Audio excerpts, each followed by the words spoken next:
Olá, aventureiro! Então você quer saber mais sobre a proibida arte da necromancia?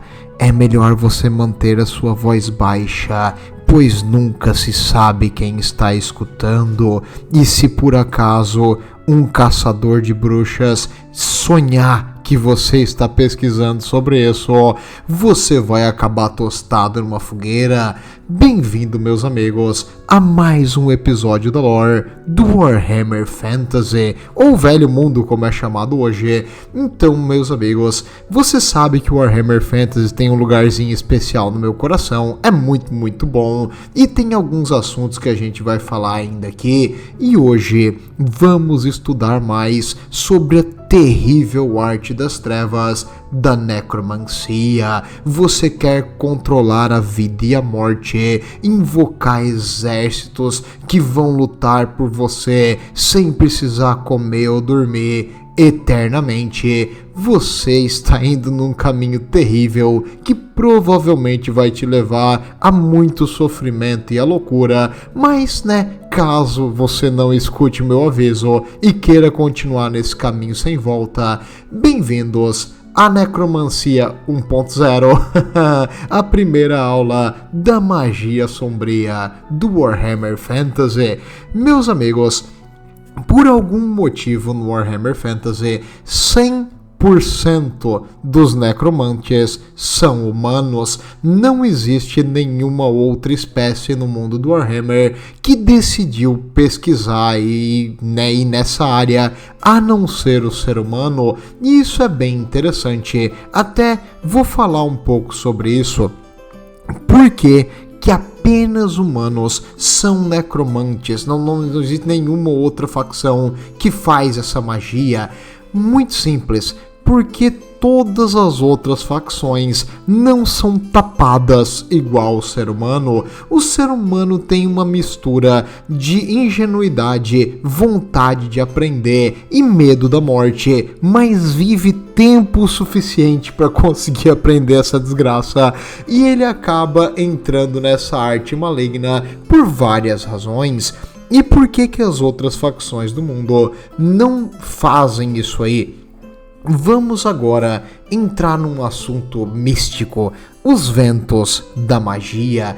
Os Slann, no caso os magos dos Homens Lagarto e os elfos superiores Ciachões, sabem que tu não deve utilizar esse tipo de magia. Por quê? A magia que ressuscita os mortos vem de uma espécie de energia chamada Dar. Essa, traduzida na língua dos homens, seria magia negra, uma magia das trevas e de maldade extrema, o contrário da magia superiora, a magia High. O que é a magia High que os elfos... Por que é High Elf? É porque eles usam essa magia. Essa magia superior é uma mistura de tudo que há de bom. A magia celeste, a magia da vida, a magia da luz combinada. E isso forma uma escola de magia que não é um vento único da magia, mas sim um aglomerado de múltiplos ventos de magia que trazem rejuvenescimento, vida, fortalecimento e criação. Já a magia Dar é o oposto. Ela vai pro lado da magia que traz morte, que traz fraqueza e desgaste e decomposição e faz o passar do tempo. Então é uma mistura principalmente de magia da morte e magia cinzenta, mas outras magias podem estar nessa composição também. E essa mistura de magias terríveis não é um vento de magia em si. Ué, como assim?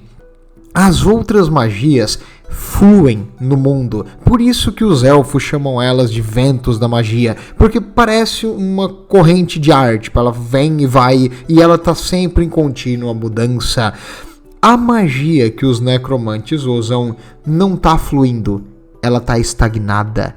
ela tá parada. Ela é um poço de magia do mal, e é dali que vem essa arte sombria, e é dessa magia estagnada que os necromantes utilizam sua magia, sabendo que isso aí é muito poderoso, porém terrível. Os homens lagarto passam longe dessas coisas e eles destroem áreas com isso aí para evitar que multiplique. Os elfos superiores, mesma coisa, eles evitam ao máximo, e se eles tiverem uma área que eles estão sob o domínio deles, eles vão tentar purificar. Já o que ocorreu? Por que foi o ser humano descobrir isso aí? Isso não caiu do céu. Na verdade, o ser humano foi conhecer essa magia Dar graças aos discípulos de Malekith. Eu não tenho como falar pra ti sobre o que vai acontecer e o negócio se eu não te explicar a história. Você tá no meu canal, você gosta de história, então né? Por motivos óbvios. Então vamos lá, no início de tudo. Um belo dia, numa praia em Nehekhara, um reino humano gigantesco, há muito tempo atrás, era o Egito. Bem, nessa região, um barco encalhou, e desse barco a maioria dos tripulantes morreu, mas 2 conseguiram chegar à praia. Esses 2 tripulantes eram elfos, mas não um elfo normal. Já havia ocorrido a briga interna entre os elfos e o rei bruxo se separou e destruiu e levou, já que eu não vou ser o rei, eu vou levar a minha terra comigo. Ele fez uma magia terrível, causando um terremoto imenso, fazendo com que parte da ilha flutuante dos elfos ficasse embaixo do mar.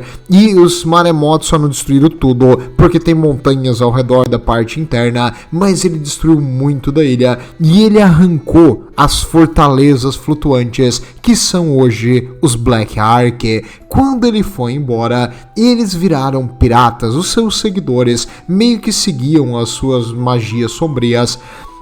E como agora, todos os escrúpulos de honra foram embora, ele começou a usar magias cada vez mais roubadas. Então ele não se importava da onde vinha a sua força. O que ele queria era usar mais força. E ele acabou investigando, estudando e usando essa magia sombria. Não só ele, as bruxas que o acompanham e seguidoras da sua mãe, Amoratie, também fizeram a mesma coisa. E essa magia das trevas foi pesquisada inicialmente pelos elfos sombrios de Nagaroth.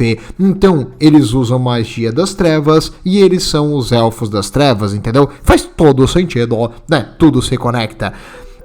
E esses elfos do mal, eles foram tocados por essa magia e eles são corruptos até a alma. Peraí, Lorde, não é todo elfo é corrupto até a alma? Sim, real, correto isso, parabéns meu cara, não, você tá prestando atenção na história. Mas no caso, esses aqui são ainda piores do que um elfo convencional.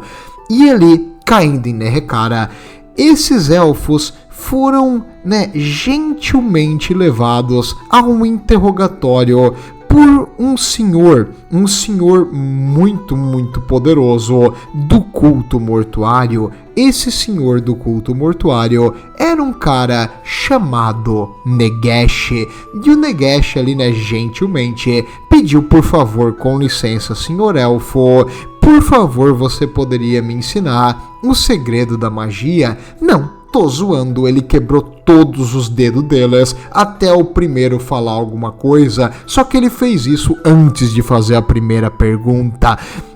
Então os elfos viram que eles estão ferrados e que esse cara é louco. Então os elfos pensaram o seguinte: tá, eu vou te ensinar magia, aprende. E eles ensinaram para ele a magia mais perigosa possível. Eles ensinaram para Negesh essa magia das trevas para te entender o que é o perigo de mexer com essa energia imensa e maligna. tu usar ela pode te matar, ela pode sugar a tua essência vital e acabar com a tua existência. Então ensinar alguém a usar a magia da Dar é a mesma coisa que ensinar alguém a manter um reator nuclear funcionando. Tipo, tu aperta esse botãozinho aqui, se apitar aquele alarme ali, tchau. Né? Legal, cara, mas se der outro alarme, se der outro problema, o que eu faço? Te fode. O cara sai correndo. Então é mais ou menos o mesmo nível. Eles imaginavam que ensinando o Nagash essa magia terrível, o Nagash iria tentar usar, a magia iria matar ele e eles iriam se escafeder. Mas mal sabe eles, agora eles morreram, mas eles não tinham nem ideia que o Nagash era um maldito gênio e o desgraçado conseguiu dominar e não morrer utilizando essa magia das trevas, e usando ela ele misturou com os conhecimentos que eles já tinham feito no culto mortuário ali em Nerekara, e agora aperfeiçoando e usando essa fonte de energia terrível, ele conseguiu vencer a morte. Não só isso, ele trouxe de volta os mortos. Isso vai levar a grandes shenanigans que eu já falei aqui no canal, né? E não é a história ali do Nagash que nós vamos trazer hoje.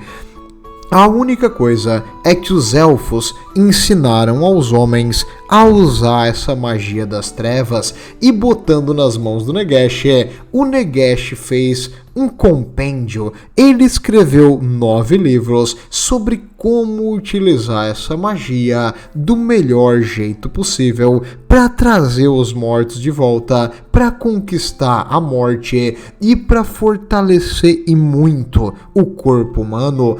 Por quê? Do contrário dos elfos, um ser humano vive 60, 80 anos, assim, se tu tiver sorte. Então um elfo vive 3, 4, 5 mil anos. Pra eles é de boa, 10 mil anos às vezes um elfo vive. E o desgraçado ainda tá lá incomodando. Então, né, para um humano, viver mais é uma coisa incrível. É a melhor ideia que tu pode ter. Se tu conseguisse viver mais, tentaria viver mais. Já o elfo, pra que ele ia fazer? Não tem sentido, ele já vive um monte. Os elfos sombrios de Naggaroth descobriram jeitos de expandir a sua vida também usando essa magia das trevas, mas para um elfo é muito menos necessário tu fazer isso do que para um humano. Um humano, se tu não conseguir vencer a morte vai te levar, né? Então meio que tu não quer que isso aconteça e tu quer combater o máximo possível. E aí, a sociedade em Nerekara, que era uma sociedade muito antiga do ser humano, vivia pouco, porque eles morriam, cedo, então eles tentavam de tudo para prolongar a vida do ser humano, e por muitos séculos o culto mortuário fez vários experimentos, mas sempre faltava aquele toque final, aquela energia que realmente ia fazer eles imortais de verdade. E o Nagash conseguiu isso aí usando essa magia sombria. E afinal, da onde vem essa magia da Dar? Onde ocorre muito sofrimento, muitas emoções negativas, muita morte, uma vila que foi devastada por uma praga. Um campo de batalha onde milhares de soldados lutaram desesperadamente no seu último suspiro enquanto estava ferido, tentaram levar o inimigo, mas acabaram sendo destroçados e morrendo em agonia e sofrimento numa poça de sangue.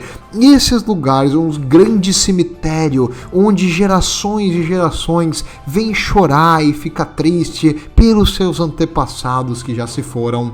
Esses pontos ali são onde essa energia se acumula. Então, quanto mais morte, mais sofrimento, mais essa energia está forte. Por isso os elfos sombrios torturam suas vítimas, escravos, sei lá, qualquer coisa, não se importa, porque eles usam isso como uma fonte de energia para sua magia das trevas, e quanto mais tu usa a magia das trevas, mais fome de poder tu tem, mais tu quer usar ela e mais tu quer ver o limite da tua capacidade. Ela vai deixando tu obcecado para tentar mais e mais e mais, e quando tu vê, tu tá invocando cemitérios inteiros de mortos-vivos simplesmente porque tu consegue. Não tem um sentido ou um porquê, tu simplesmente faz sem perceber ou entender o que tu tá fazendo.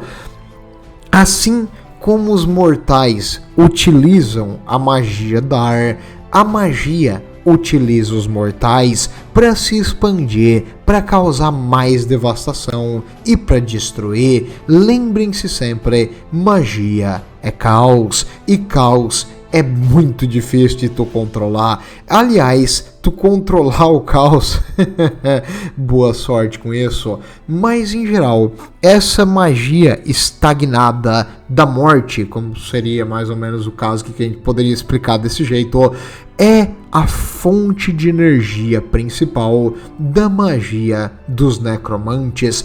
Um aspirante de necromante vai querer tentar achar e utilizar o máximo dessa energia que ele conseguir. Por isso, eles costumam iniciar sua carreira em cemitérios, em antigos campos de batalha, em locais em tumbas onde antigos reis foram enterrados, mas para tentar absorver essa magia estagnada ali dentro e usar ela para os seus rituais. Tu tentar fazer um ritual de necromancia, tipo, ao meio-dia, na praça de Altdorf, primeiro não vai dar certo, porque, vamos bater em ti até tu morrer, mas tu não conseguiria, não dá certo, não tem energia suficiente ali pra fazer isso. Mas agora, tu entrar numa catacumba onde existem centenas de ossadas em cada parede, e ali tu pega um desses ossos, tu monta um esqueleto, tu faz o ritual nesse local com muita morte, muito sofrimento, muita dor, muita perda. Ali sim, esse esqueleto tem muito mais probabilidade de voltar à vida, não vivo como era antes, mas sobre o seu comando, do jeito que o necromancer deseja. E você quer começar essa carreira? Eu quero ser um necromancer, eu quero jogar um RPG ali, ser um necromancer. Beleza, aonde tu vai começar? Primeiro de tudo, é ilegal estudar necromancia? Sim, na maioria dos lugares é ilegal. No Império, tipo, tu tentar estudar isso e tu vai ser queimado. Na Bretônia, primeiro, ser mago na Bretônia é coisa de mulher, né? Homem não seria mago. E se tu for uma mulher, tu vai querer ser uma dama. Tu, não faz sentido tu estudar esse negócio da Bretônia. Mas um ou outro meio fora da casinha pode existir na Bretônia, mas é muito, muito raro. E seria proibido. Tu chegar num castelo do nobre e pergunta: ô meu rei, tens aí um livro sobre como ressuscitar os mortos? Eles vão te queimar vivo, te botar numa gaiola pra morrer de fome. Tu não faz isso não. Não pergunta pra um nobre da Bretônia se ele tem um livro sobre necromancia. Mas não é totalmente ilegal no Império, tipo, em Altdorf, estudar sobre a morte em si. Existe uma escola de magia que é semelhante à necromancia, mas tem diferenças imensas, que é a escola ametista. A magia ametista é a magia da morte, é a magia também utilizada pelos... É porque eles vão dizer que é milagre, né? Mas pelos monges guerreiros de Mor. Mor é o deus da morte, é tipo o ceifador que leva as almas para o outro mundo e lá mantém elas em descanso eterno. Então pro Império tem todo um misticismo e um culto para manter os mortos descansando, e meio que no mundo do Warhammer é necessário isso precisa. Mas vamos resumir aqui. Vamos imaginar você iniciando a carreira como um jovem mago que quer ser um necromante. Beleza.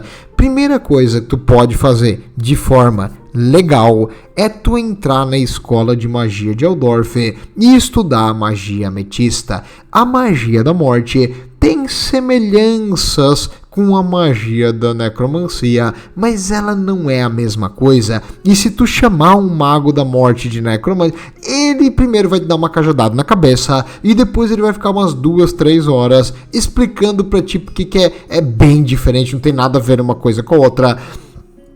Por quê? Simples.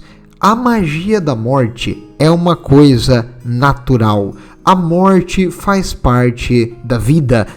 Todo que é vivo vai morrer. Então a morte é uma parte da natureza em si. E o vento da magia ametista existe. É uma coisa não palpável para nós mortais, mas quem tem as habilidades mágicas consegue ver os ventos da magia. Com treino e com tipo, um pouco de tentar entender o que tu tá vendo, tu consegue ver esse fluxo de magia no mundo. Então tu consegue ver o vento da morte. É uma coisa não palpável, mas visível para os magos. Então esse negócio é uma coisa natural do mundo, diferente da magia dar. A magia dar não é natural, ela é do mal, entendeu? Assim como a magia, a High Magic é uma magia do bem, a Dar é o oposto disso, é uma magia vil, uma magia ruim.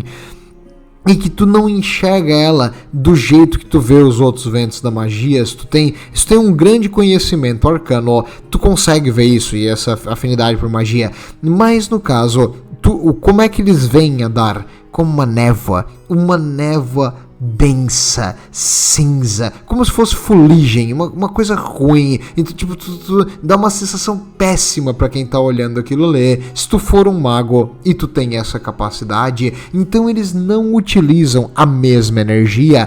E, na verdade, a maior parte do trabalho dos magos de Ametista e dos monges de Mor é exatamente manter essa energia Dar sob controle, fazendo rituais, fazendo orações, botando selos de proteção para diminuir ao máximo, controlar e reduzir a presença dessa Dar em ambientes onde ela é comum. Cemitérios, por exemplo, vão ter vários e vários símbolozinhos, estatuetas ali de Morn para proteger e dissipar essa energia maligna e assim evitar que os mortos retornem. Como eu disse, quanto mais dessa proteção, menos influência da magia da morte tu vai ter ali. Desculpa, a magia das trevas, da necromancia, no caso, vamos separar, porque magia da morte é uma coisa natural e magia da necromancia é uma coisa misturada com a magia das trevas e algo ruim.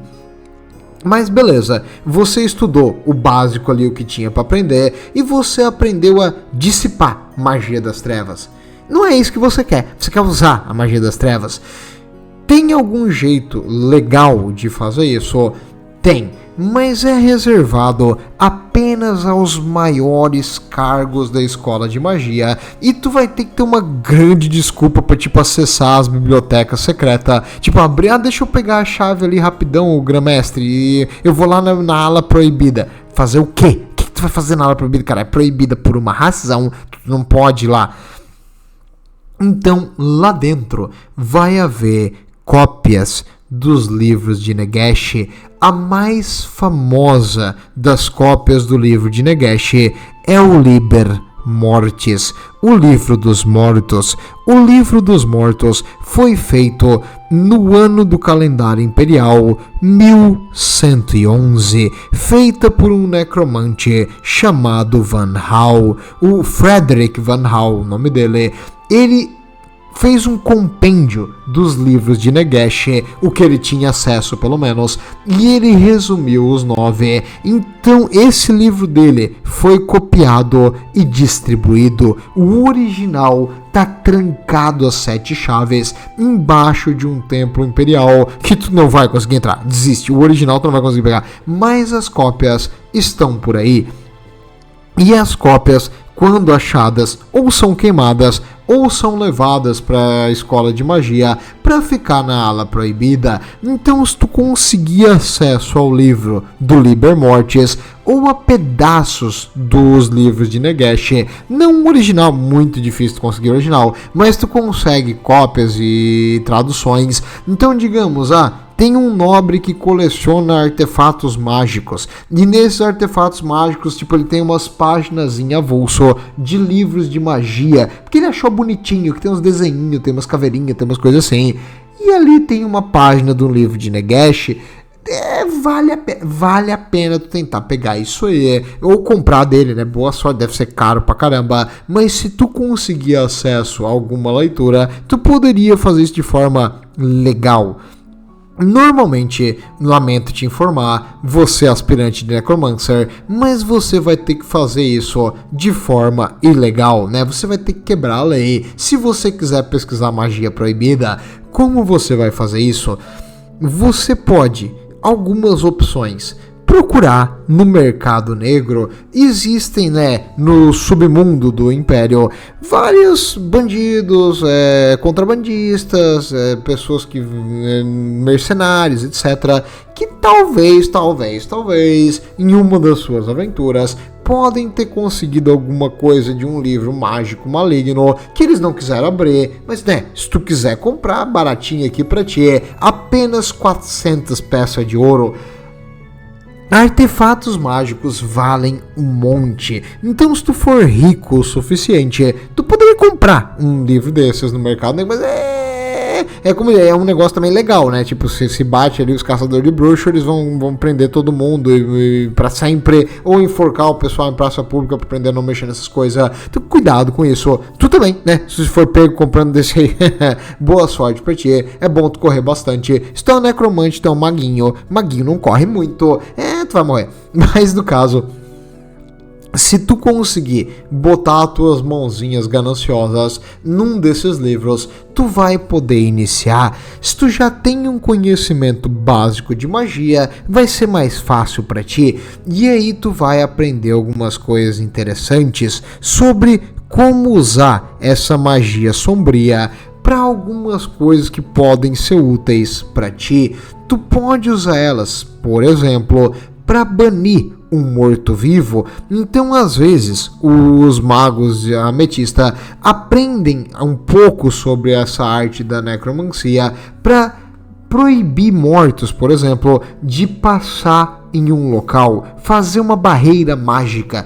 Pode ser feito e precisa usar um pouco dessa dar. Então, tipo, tu tem que entender como isso aí funciona e usar ela no teu ritual para te poder controlar aonde essas criaturas vão passar. Digamos, tem uma invasão de um vampiro e tu quer meio que afunilar os mortos. Tu poderia fazer um ritual para bloquear a passagem pelas ruas e obrigar o exército do vampiro a passar apenas em uma única faixa. E ali tu prepara tuas defesas e destrói o exército dos mortos-vivos. Então tu poderia fazer uma coisa assim, se tu, né, tá pensando em usar isso para defender a vida e a humanidade, né, que é obviamente o teu interesse com isso. Piscadinha, piscadinha. Outra coisa que tu pode fazer com isso aí é tu pode utilizar ela para desvincular um morto-vivo ou um fantasma. A magia dar às vezes é tão forte em uma área que os espíritos não saem daqui, eles ficam, e esses espíritos tentam sugar a força vital das coisas que estão passando ali. Então, digamos, você é um aventureiro desavisado em Mordenheim. Mordenheim é a cidade dos amaldiçoados, digamos que, ou dos condenados, acho que seria a melhor tradução. Imagina você andando ali, buscando aquela linda, deliciosa Warpstone, quando de repente você escuta uma voz. Parece algo compreensível, mas você não consegue escutar direito. E aí você vê que tem uma luz brilhando em um poço. E de novo. E você chega um pouquinho mais perto desse poço. E o poço continua fazendo aquela... como se fosse um eco, mas um eco fino. E quanto mais perto você chega, mais as palavras vão tomando forma. Você tranca até a respiração e se aproxima daquela luz. e uma coisa te agarra e te puxa para baixo do poço.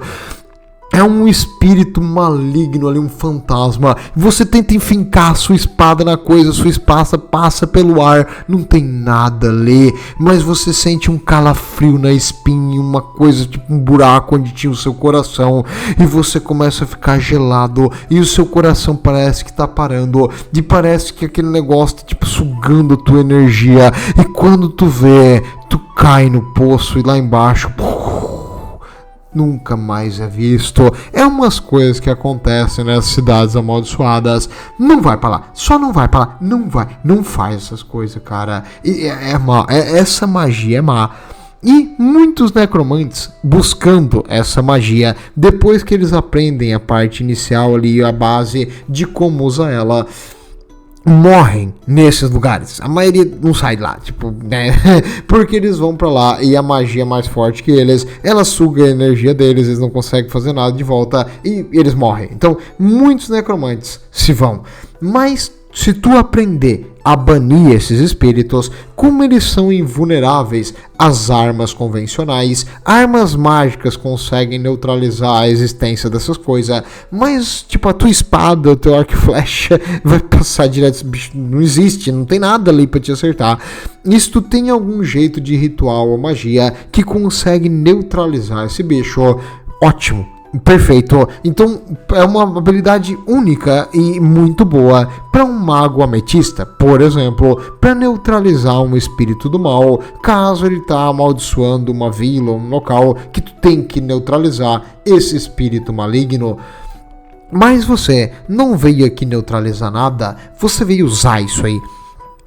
Bem, os livros vão te ensinar a canalizar essa energia maligna em algo útil, por exemplo, em algo para prolongar a tua vida, em algo para te deixar mais forte, em algo para vincular essa energia mágica a algo que antes era vivo e fazer aquela coisa se mexer.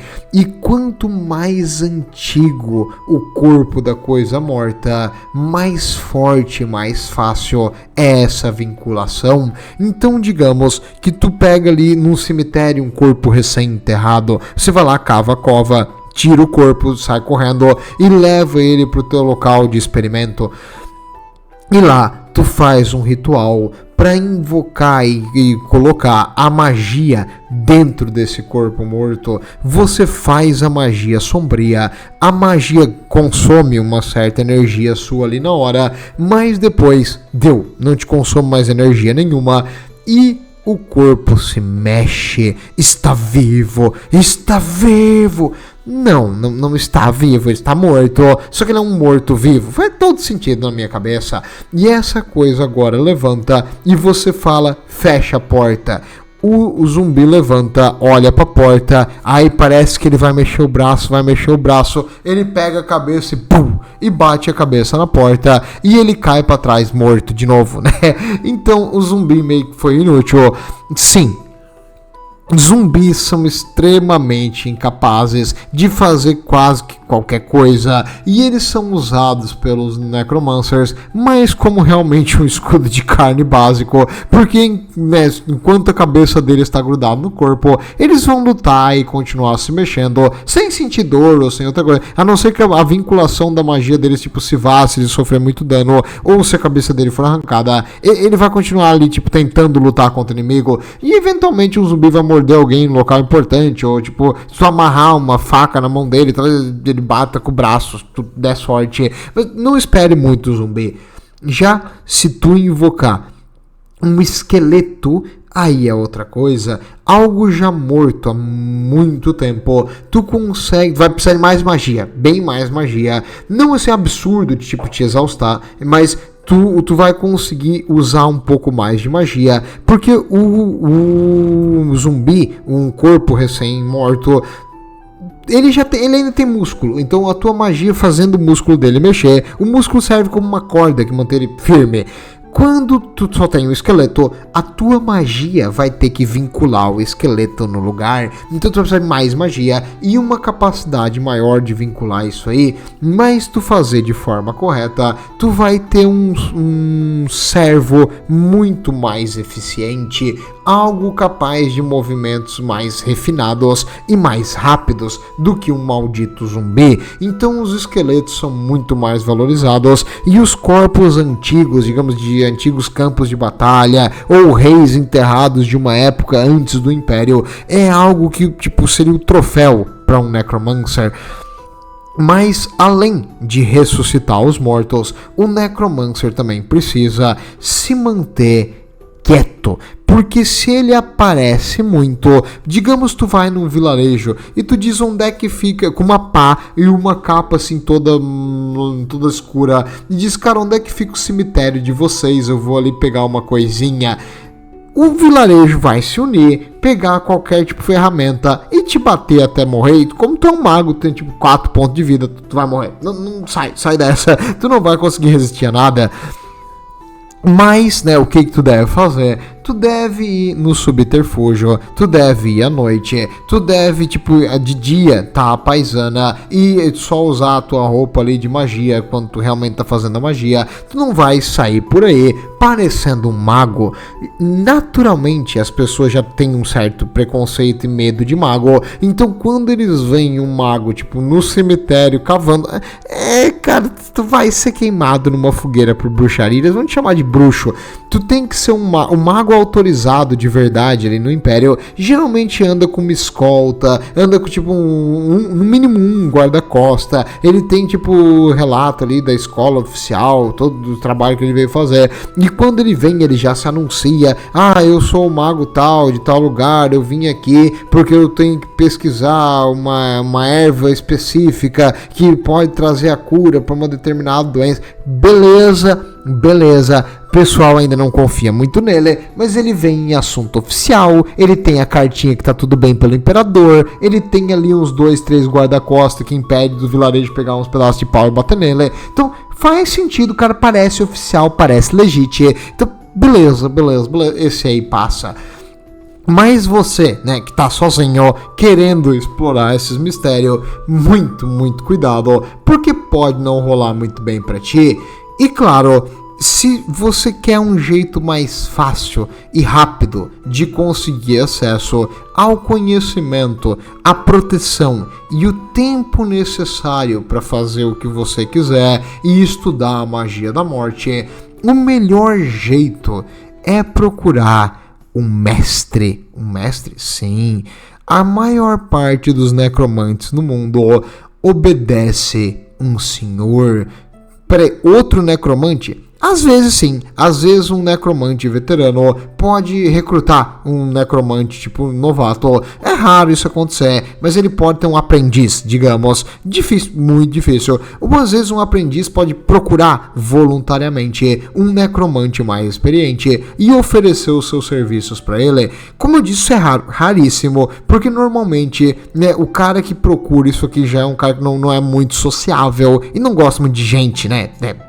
Ele tá buscando aqui a companhia dos mortos, então, né, não é uma pessoa assim que vai fazer muito sucesso numa festa. Porém, existe um local onde a maioria das pessoas que tem, né, 2 neurônios na cabeça tem medo de ir. Silvânia, o lar dos Conde Vampiro. O Império não conseguiu destruir totalmente os vampiros, honestamente, porque não vale a pena. Se tu deixar eles quietos, normalmente eles não saem de lá. Então, né, os vampiros ficam ali na deles. De vez em quando eles fazem tipo um ataque maior, mas é muito raro. E em geral eles são bem mais defensivos, né? Do contrário do jogo ali do Warhammer Total War, onde os vampiros destroem tudo. Eles fazem isso também, mas é uma vez a cada tipo 800 anos. Não é tão frequente assim. E ali em Silvânia, os vampiros estão sempre recrutando novos necromancers. Então, se tu tem uma afinidade a isso e tu não se importa em servir alguém pra tua vida inteira, né? Literalmente pra tua vida inteira, porque o teu senhor nunca vai morrer, tu nunca vai morrer, então é eterno.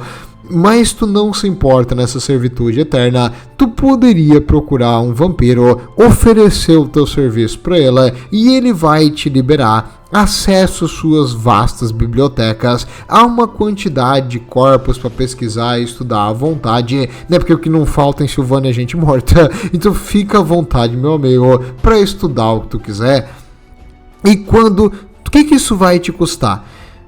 Bem, pode não ser hoje, pode não ser amanhã, mas um dia eu vou precisar de um favor e eu vou pedir esse favor para você e você vai retribuir o favor que eu fiz pra você hoje. E aí ele bota aquela mão tipo parece que tem 200 quilos a mão dele no teu ombro. E aí saem umas garrinhas. E aí tu entende que se tu não obedecer o que o vampiro falar, entendeu? Tipo, não importa a magia que tu tem, a morte vai ser certa. Então, né, o vampiro é um ser bem convincente, quando ele quer convencer. Então, né, é melhor tu obedecer o vampiro, não tenta fugir do vampiro, não tenta trair o vampiro, que vai dar mal pra ti, cara. É melhor tu simplesmente seguir ele bem quietinho, tu vai ter o teu tempo de tu fazer o que tu quiser, mas tu vai ser pra sempre um servo do vampiro. Tem gente que não se importa, de que não tá nem aí pra isso, e vê a proteção do vampiro como um extra, e aí com ele, tu vai ter mais e mais soldados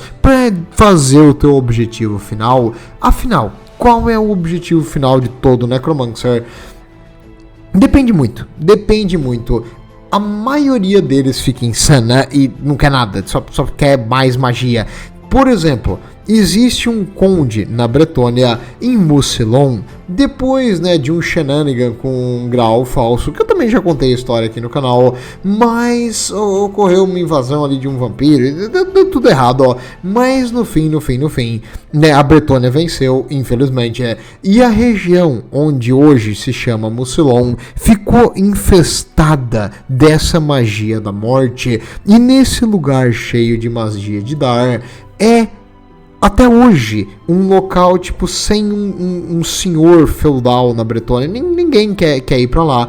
Mas, na ausência de um nobre cavaleiro bretoniano que quer reparar esse lugar, necromantes se apossaram da terra e existe ali um necromante louco que ele é louco porque os bretonianos chamam ele de louco, mas ele fica ali, ele tem o seu feudo, ele tem tipo os seus servos, ele trabalha ali, ele faz as pesquisas dele quietinho no castelo dele. Os servos que vivem ali vivem meio que não normal, porque eles foram afetados também por aquela magia das trevas, mas existe um vilarejo de humanos ali, e ele tipo faz o que um nobre bretoniano faria. Se o vilarejo é atacado, ele usa os mortos-vivos para defender o vilarejo. Tipo, ele protege como se ele fosse um cavaleiro da Bretônia. Mas não que ele não vai a cavalo lá lutar com o inimigo. Ele manda os seus servos, Então ele faz isso aí. E ele utiliza um exército de mortos-vivos para meio que fazer o que um senhor feudal faria. Normalmente, tipo, viver a vida dele na boa. E a vida dele é para sempre. Então ele tá ali.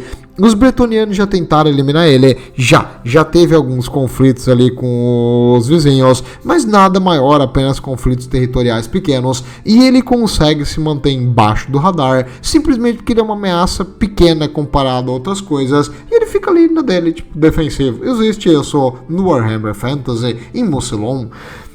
Existe também no caso, o mestre dos liches. O mestre do Liches é o exemplo clássico do que acontece com o Necromancer. O nome dele é Hylish Kemler. Esse cara ficou insano com a magia dar. Ele ficou tipo, fora da casinha. E o objetivo dele é destruir tudo. É matar todo mundo, é destruir o mundo. É isso, ele quer destruir tudo. Porque fora ele era insano. E ele, junto com ele ressuscitou um guerreiro arcaico de muito tempo atrás, um campeão do caos. Então ele ressuscitou o corpo de um campeão do caos que mantém um pouco da sua vontade, da sua força de combate, o Krell, e eles juntos vão por aí causando devastação e destruição sempre que ele pode. Então tem alguns necromancers tipo são defensivos e quietos, tem outros que querem destruir o mundo, tem outros que querem só estudar a sua arte para sempre, tem uns que começaram a carreira com uma intenção boa. Ah, eu quero curar alguém que eu gosto muito. Ah, eu não quero morrer, eu tenho muito medo da morte e eu vou fazer algo para isso, eu vou vencer a morte. Outros querem, não, eu vou fazer algo que vai melhorar o mundo. Eu vou usar o meu exército pro bem. Eu vou ressuscitar os mortos para diminuir o sofrimento, porque em vez de humanos ter que morrer lutando contra os horrores, nós vamos mandar os corpos dos mortos. Que os mortos vão ficar no chão se eles podem lutar? Então, às vezes, a intenção inicial de um necromante não era a pior ou uma coisa ruim ou egoísta, mas conforme ele entra na magia sombria, a magia sombria entra nele e ele vai mudando a personalidade e fazendo coisas sem nem entender porquê. Se o objetivo inicial dele era salvar um ente querido, de repente, depois de um tempo estudando aquela magia, ele simplesmente perde as estribeiras e ele pega e esfaqueia esse ente querido e ele ressuscita ele como um servo, pra puxar um carrinho, entendeu? Ele não entende mais o que ele tá fazendo, ele fica fora da casinha. Se o objetivo dele era usar o exército de mortos-vivos para poupar vidas humanas, ele decide do nada que ele precisa de mais mortos-vivos e ele mata humanos para ter mais mortos-vivos. Eles ficam fora, cara, fora. É igual a maior parte dos vampiros. Alguns conseguem manter a sua sanidade, sim, mas necessita de uma força de vontade imensa. E, como eu disse, apenas humanos podem ser necromantes. Então eu já sei o que alguns de vocês estão pensando. Cara, uma facção que vive pouco não tem medo de fazer magias terríveis. Os Skaven. Por que os Skaven não fazem isso aí? Simples, meu caro amigo rato. Porque nós somos uns grandes... os Skaven é totalmente diferente de mim. Não, coisa rato não.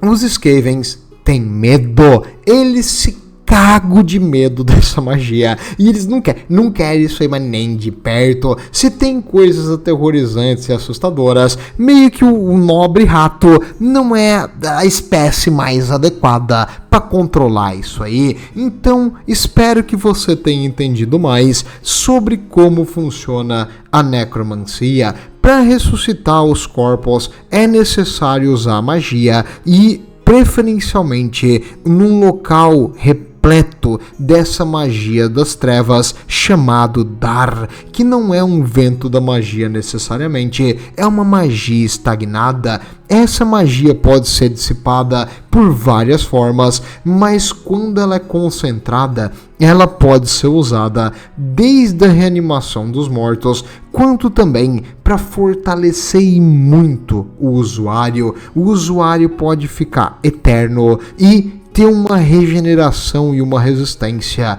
imensa. Tu acerta um necromante com um tiro na cabeça com uma besta, tu fura o olho dele e atravessa boa parte do crânio, e aí o necromancer vai lá com a mão, arranca a balista da besta, joga no chão, começa a falar umas palavrinhas, encantamento e balançar o cajado, e a pele dele, o olho regenera, ele voltou igual como era antes, ele regenerou 100% do dano que tu causou.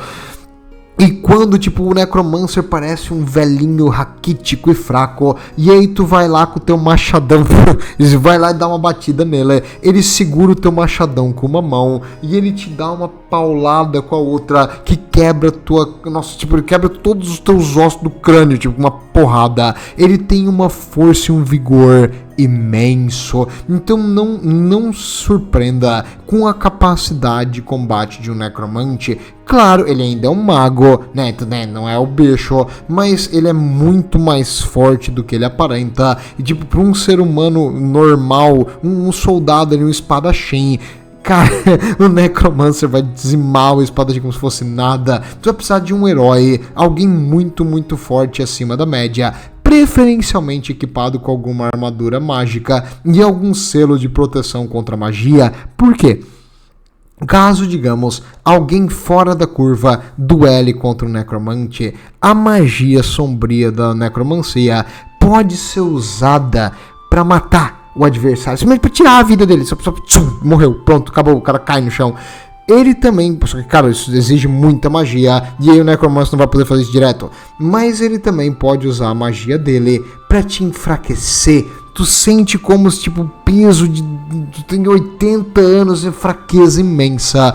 E ele também pode, literalmente, te envelhecer. Ele pode acelerar a passagem dos anos e fazer um ser humano, tipo, de 20 anos virar pó. Começar a ficar mais velho, até ele completamente desaparecer em questão de alguns minutos. Então, cara, a maldição dos anos que eles fazem é terrível.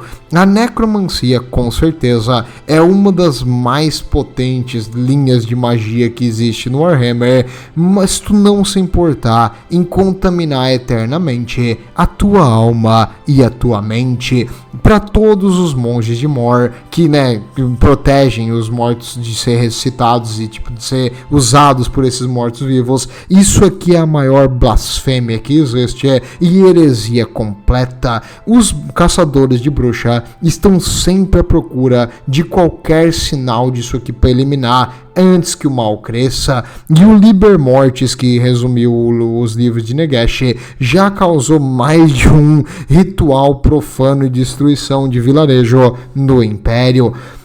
Nem sempre onde tem mortos-vivos existem necromantes. Como disse ali antes, onde tem muita dessa magia dar, pode existir mortos-vivos de forma espontânea. Difícil, mas pode acontecer. Principalmente fantasma é mais comum. Mas quando um necromante iniciante falha, ele pode tentar fazer um ritual, invocar várias criaturas e ser consumido pela magia, principalmente no início, quando ele é novato. E aí o que acontece? Essas criaturas ficam sem rumo, elas vão andando por aí até, tipo, a magia delas eventualmente se dissipar, ou alguém destruir elas, ou atacar qualquer coisa no caminho. Então isso pode acontecer também, né? O necromante pode ter sucesso e falhar, tipo, task failed successfully. Mas era isso que eu tinha para trazer aqui para vocês hoje, meus amigos. Tudo de bom, vejo vocês na próxima. E lembrem-se, se até os elfos acham que ressuscitar os mortos é errado e algo tipo sujo e que eles não deviam fazer, cara, às vezes acho que é melhor deixar isso aí pros vampiros. Tudo de bom e vejo vocês na próxima.